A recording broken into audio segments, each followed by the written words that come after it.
Welcome to Conversational Currency Live. This is the Lunch and Learn edition. I am your host. I am Shadidi Laser.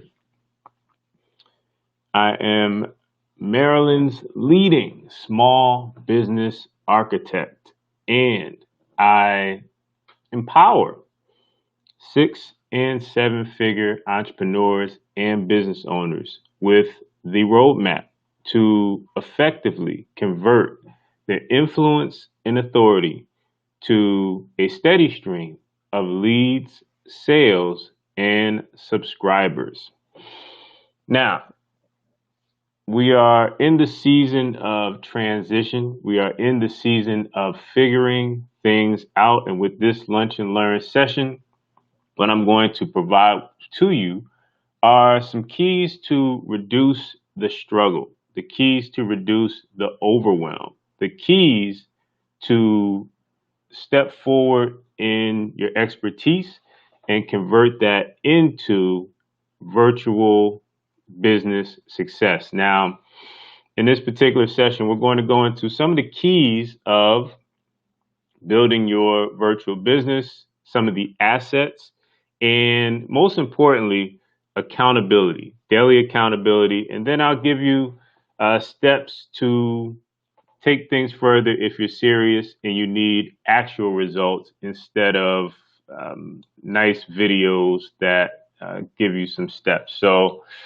make sure that you share this video. Sharing is caring. And we all have a friend.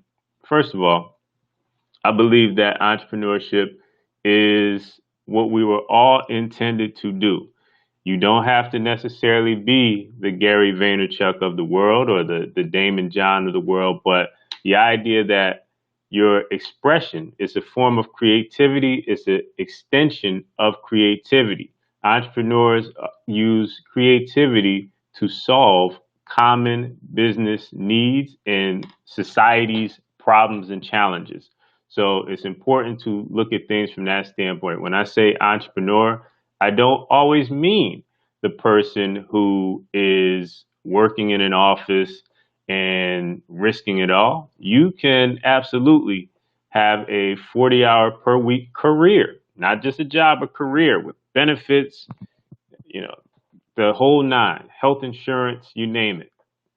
And still have a business on the side. That was not how I always felt. Younger Shad Didi Laser had a whole different view. You had to jump out the window and risk it all. But with virtual options, you do have the choice, the option to build an entire enterprise and have a call center from another country run it, have a team of freelancers do the technical work and a sales system that is automated that will allow you to rack up those coins and build an enterprise and keep the stability and security that is needed. And during this time, stability and security are the priorities. First of all, Troy Mobley, thank you for tuning in. If you are tuning in, make sure you wave, make sure you tap your screen and send likes. Questions are open.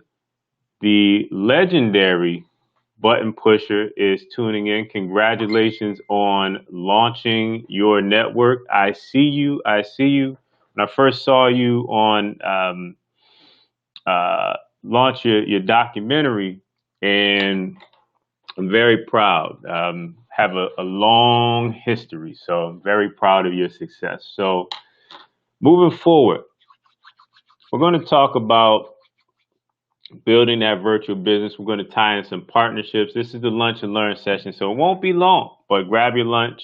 Let me know what you're eating for lunch, and we're going to get into this. First of all, the first thing I want you to keep in mind is that we live in an era where the most amount of distractions exist at any other time in history. You have thousands of applications. You have dozens of apps on your phone, which you keep with you at all times. And the notifications take every time you take a step away from what you need to do, it makes you start and stop, start and stop, start and stop, start and stop, start and stop. And it erodes from your productivity and what you need to do in order to succeed. So it is very easy to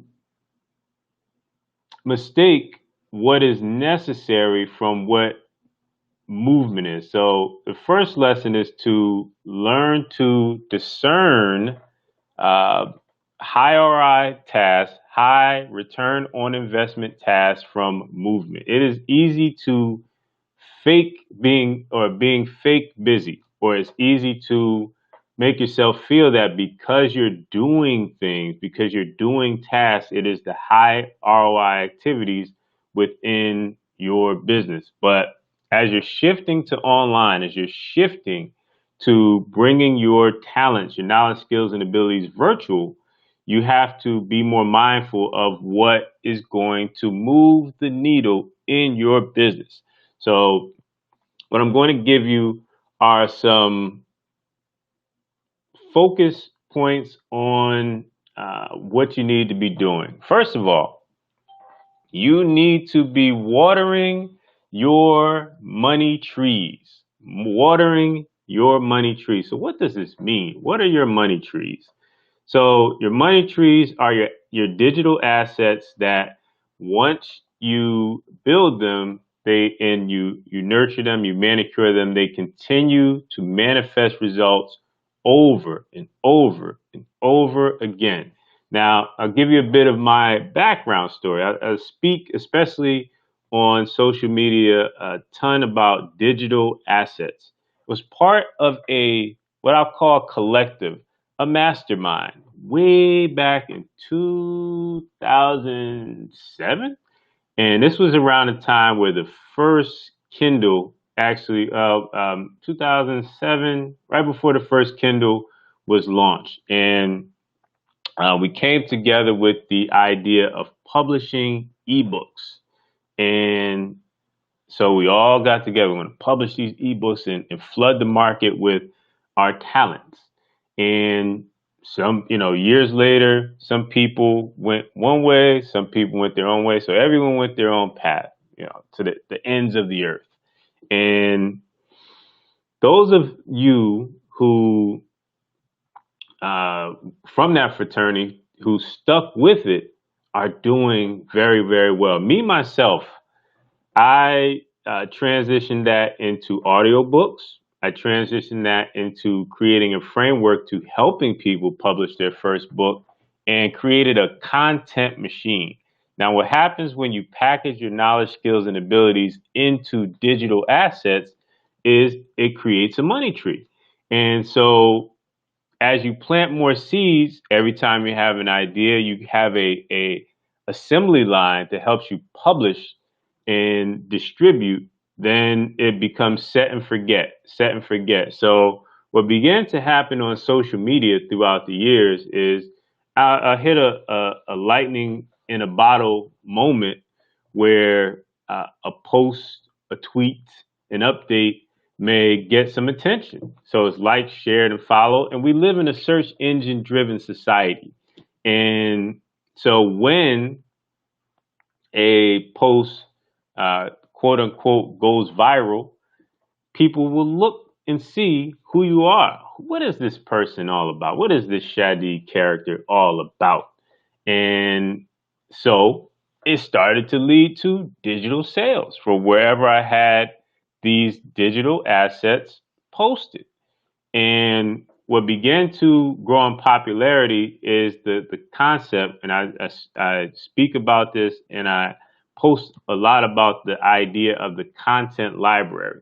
So all of you have access to, and I say access because uh, Netflix is a platform that either you have an account or you have your cousin's account. So everyone has access to a Netflix account. And that is one of the leading examples of a content library. I speak a lot about content libraries. The button pusher is the owner of the content library. So that JPB TV, Pittsburgh, Pennsylvania, that sometimes you respected and sometimes you didn't, or sometimes because the button pusher was quote unquote local, and you looked at it and said, I'm going to overlook it and go to some of the big players because Buttons is independent. Well, that mentality of day in and day out of learning how to create and build and bring in content partners through artists and DJs, so on and so forth, and learning how to build everything today is what led to first Grind City, and I'm giving local Pittsburgh history, and then evolved into a television channel, which is on Roku today. So the content that exists on that platform and learning how to produce that content led to a content library. So if an investor comes in, and investors do look at these things, don't ask me how I know this. I may be one of them. And they look and say, okay, what is the growth potential of this? How can I see this growing? If I invest into this particular platform, how can this grow? And that's where the magic begins to happen. So, using the button pushers example, I'll use my example. Many of you know me from Indie Planet Television, which is around to this day. I started Indie Planet at 25, 26 years old. And way back, featuring content, interviews, exclusives, and just put it all in one location and let it grow and let it continue to cultivate and marinate throughout the years. And now, not only can the archives and the back episodes provide value, but the relationships that were built in doing all those interviews are exactly why I can go into any new venture, any new field, and basically take up market share. I won't say I'm going to win, I'm going to dominate, because some of that language might uh, turn you away from the point.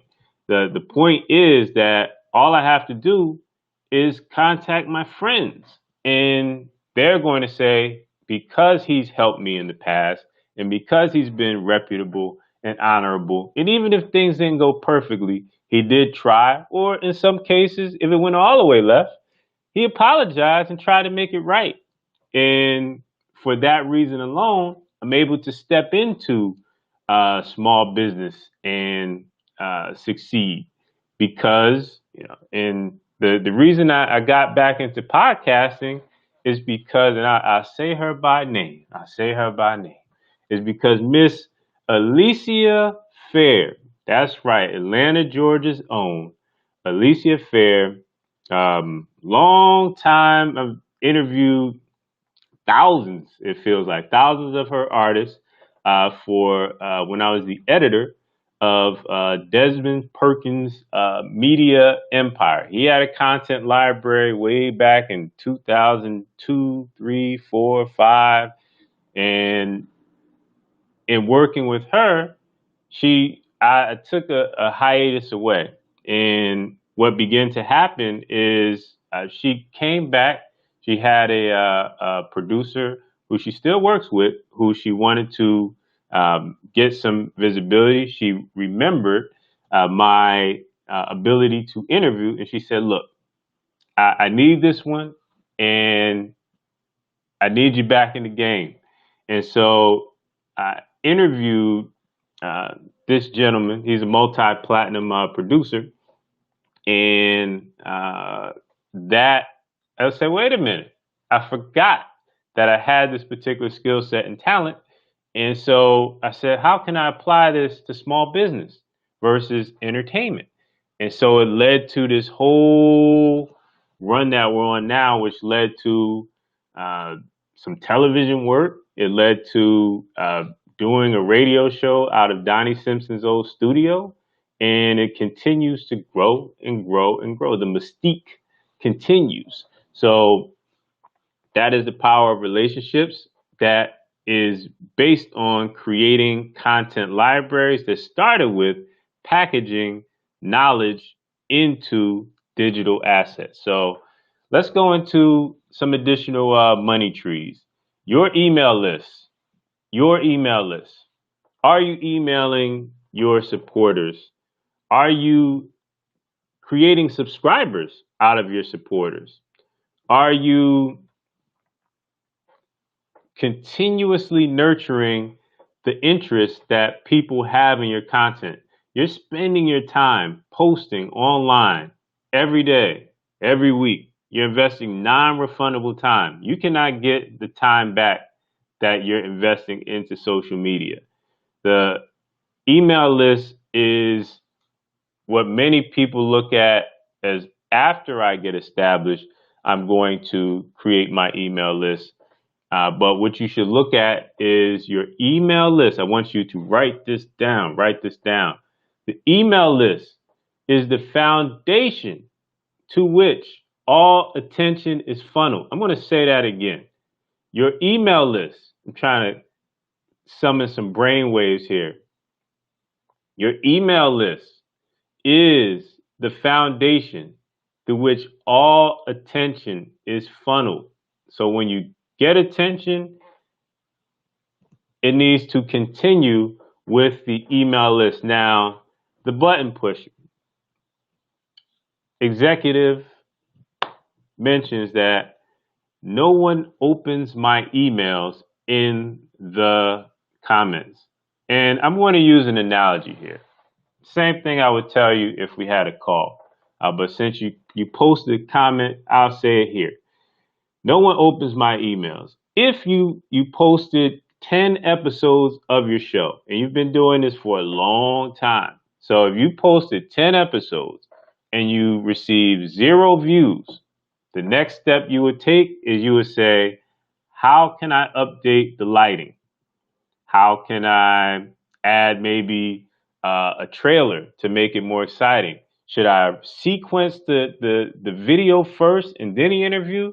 Should I cut the interview up and make it more exciting? Should I shorten the episodes to 15 minutes and put it online? So what you would do is whenever something is valuable to you, you are going to work every angle until you can get it to work in your favor. So if no one opens your emails, there is a title to the email. There's a headline. There's images. There's the consistency of the email. It's the content of the email. What is in the email? Why, if you put artists, this is the only way that you can appear on my platform is to open my email and fill out this form, then guess how many people will be opening your email if they wanted that exposure. So you may, in many cases, and this is for the group, and thank you for that honesty as well, because it's not easy if you have the TV network and you've done all these things to admit vulnerability. So I really appreciate that, because there's a lot of people out here who they put on the veneer of success. And in my position, I evaluate the top of the top. So the people you look up to, they come to me and say, hey, I'm having these challenges. But those of you who aspire to be the top of the top, you lead with, let's say, misplaced confidence in that you don't know what it takes to be the top. Otherwise, you'd be the top. And in many cases, that vulnerability in asking those questions is exactly what leads to optimizing where you need to be. So email lists is the foundation of all attention. If you're going to post on social media for business, if you are making memes, if you are looking to do pranks, blessings to you, you're not my audience.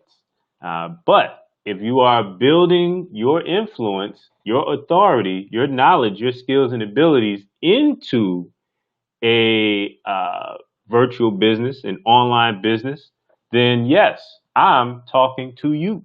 So your email list is where you need to start. Shadid, I don't like to write. I'm a terrible writer. I don't like writing emails either, but I, I can write. I've written, but emails for me personally feels like work, feels like a chore. So what do? Is the same thing you should do. You lead with your area of the easiest flow of ideas and expression. So if for you, let's say you're visual driven, here's an idea for you.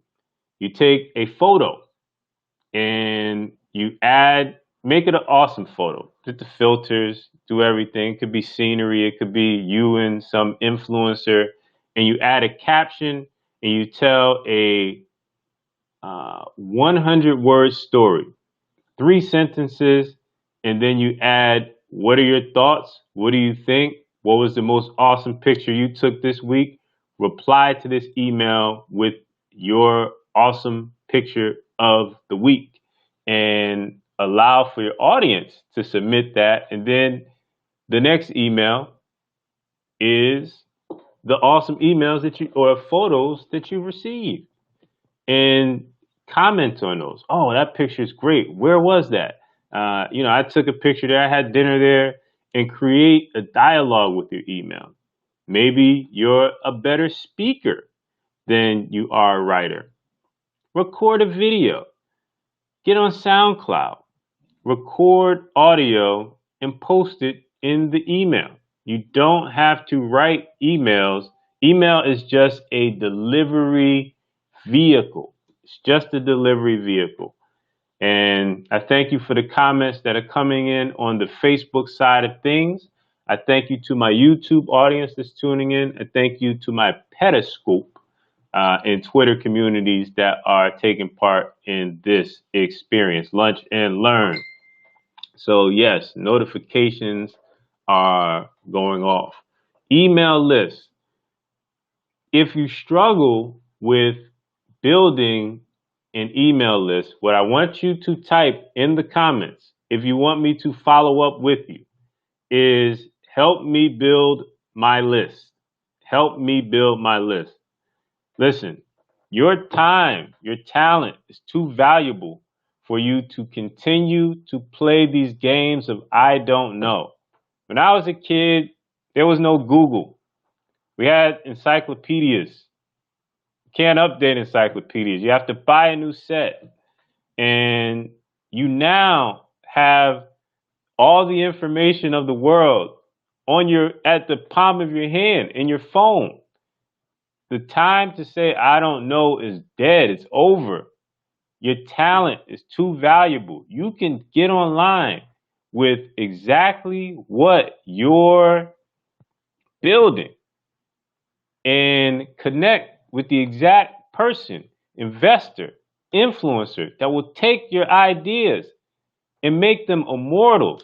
I'm not talking to the people who are on social media for jokes and giggles. I want the people who want to retire their parents, who are offended that their mom and dad still work, still have to struggle, who want a street named after them, who want to create scholarships. Those are the people I'm talking to. Your talent is too important. Next, your website. I once did a social experiment that started at a workshop. It was a paid workshop. And one of my attendees made a bet. He said, I bet that you can't go an entire year without your website and still do what you do. And so I took up the bet.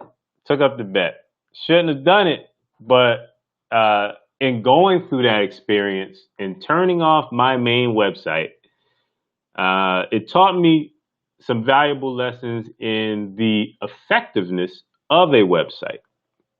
the use of a website, the purpose of a website, and also what everyone does wrong when it comes to building a website. And in order to illustrate this point, I must take you to English class. You see, with websites, if you look at 100 websites, I've looked at thousands myself, but if you take a subset of 100, right, you what you find is websites are nouns. So a noun is a place, it's a thing, it's, destination. And so people use websites as online brochures, which is a thing. It's a brochure, has information. It's not what a website is. Similar to resumes, if you have a resume that doesn't have a call to action, it doesn't quantify, it doesn't have the numbers, it's just words on paper. If it's not getting you the callbacks, the interviews, the interest, it is to elicit emotion, a response. That is so important when you're building your resume or your website. Groove Tone, thank you for checking in. I cannot see the comments on this side, but let me check in as my doggy snores so lovely in the background here. Bless his heart. So, a website is a verb. Websites enroll. Websites educate. Websites sell. So, if I go to your website, what is your website enticing me to do? What is your website encouraging me to do? What is your website educating me on in terms of your unique position in the world? What is your website doing for you? Think verbs. Go back to school. What are the verbs? Are you educating? Are you enrolling? Are you selling? Are you educating? Are you enrolling? Are you selling? Okay, this one is for LaRon Groover. Groove is what I call him. He says, man, this is what I always wanted. D. Skinner and me getting their minds together and building. Oh, well, yeah, I've been in touch with Skinner. I've been in touch. So uh, let's see. So Skinner writes, I have 10 years worth of emails. And for those of you who don't know D. Skinner, D. Skinner is the entertainment czar of the South. He runs a company called Diamond South, ladies and gentlemen. So if you're looking for adult, contemporary nightlife enjoyment, there is no better than Mr. D. Skinner. Longtime friend of mine. This is the facts. These are the facts. So I have 10 years worth of emails gathered from Eventbrite ticket sales. I also say that LaRon Groover is actually the uncrowned mayor of Laurel, Maryland. The uncrowned mayor. He is the reason why he helped me develop this whole strategy of if you're going to go to restaurants and spend time, then you need to form partnerships with the bar, with the restaurant, with the establishment. And if you simply take the receipts from your collective and add them up, or if there's a single tab and you start to go to the owner and say, we had a great time tonight. We spent 500, 1,000, 1,500. Can we, have a private room next time? Or can we start to negotiate as you go along? What happens is your time spent, you get paid to party and become influencers and get to share in the business of that restaurant, and your friends as a result will greatly benefit. Lots of perks in that. I could tell you a whole story on that. So Okay, 10 years of emails gathered from Eventbrite ticket sales. About to launch online black hair care store. Any tips on conversion? So, what we need to do here in this particular case, the beauty of your business is that you have 10 years of in-person connection. 10 years is a decade. A decade is a long time. So that's two presidential terms worth of personal interaction, memories, kids growing up, going from elementary to high school. So anything that you build as a result, this is an audience that knows you personally. And so what you have to do is make a reintroduction to your audience. You need to say, and this is a series of emails that you need to do, preferably schedule them and say, look, remember me, I'm here. This is what I've been working on. Give them the story, tell them the story of where you are today, recap some of the memories, some of the highlights of Diamond South. And from there, you pivot or you launch or introduce the online black hair care store. Now, one key to this is you don't want to exclude the men from this, in that every man has a wife, a girlfriend, a sister, a mom, a grandma, cousins, so on and so forth. And so you want to do two things. Number one, you want to create an army of affiliates. Here's the key detail, the best thing that you said. You said ticket sales. That means these are paid email subscribers. The most valuable list you can have are paid subscribers, in that they've taken a step forward and shown interest in what you have to offer. And you have a decade of customer data. So if they've paid once and you deliver value and you remind them of why they made that commitment in the first place, there is a high probability that they will indeed pay again. So you want to make it easy for them to pay. You want to give them, let's say, a first time coupon.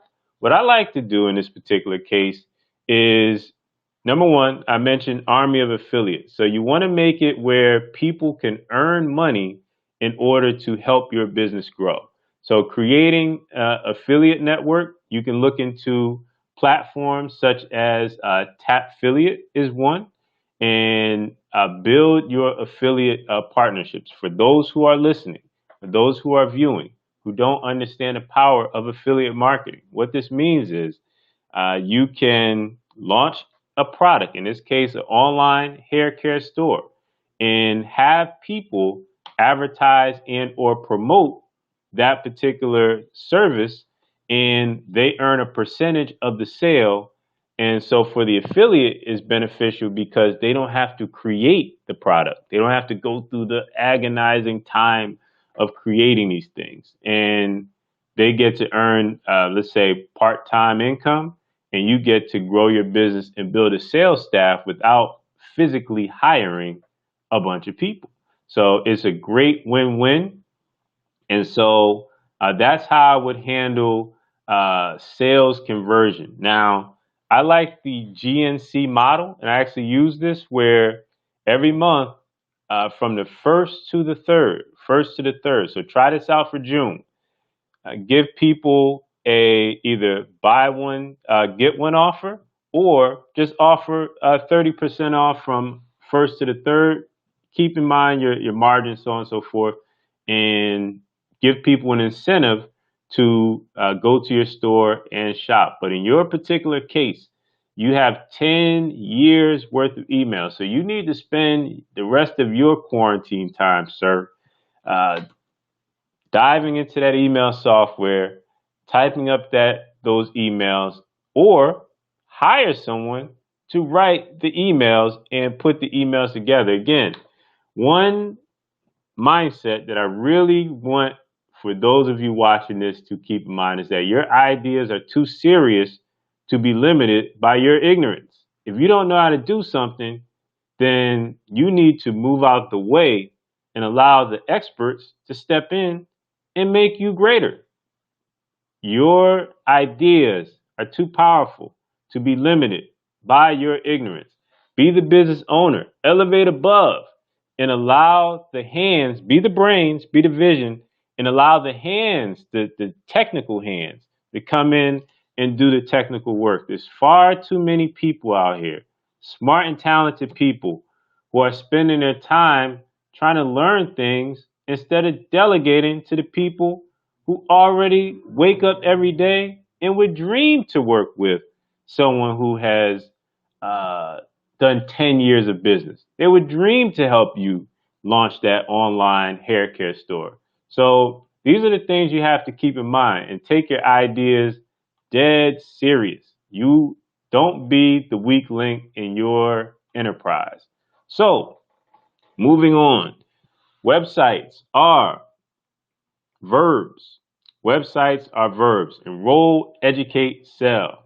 Enroll, educate, sell. Visitors become subscribers. Subscribers become customers. Customers become advocates, affiliates. So that's what you want to keep in mind. Now, next, when we talk about money trees, your webinar. Fun fact, your webinar is the number one sales generating tool in order to build your business. So keep these tips in mind and water your money trees and continue to grow your business. And once again, I'm Shadidi Laser, and this was the Lunch and Learn. I wanted to keep things short, so I'm going to wrap this up. Stay tuned for the next broadcast on this. Go to mrshadid.com/email for more details on building your business and pivoting. Thank you very much.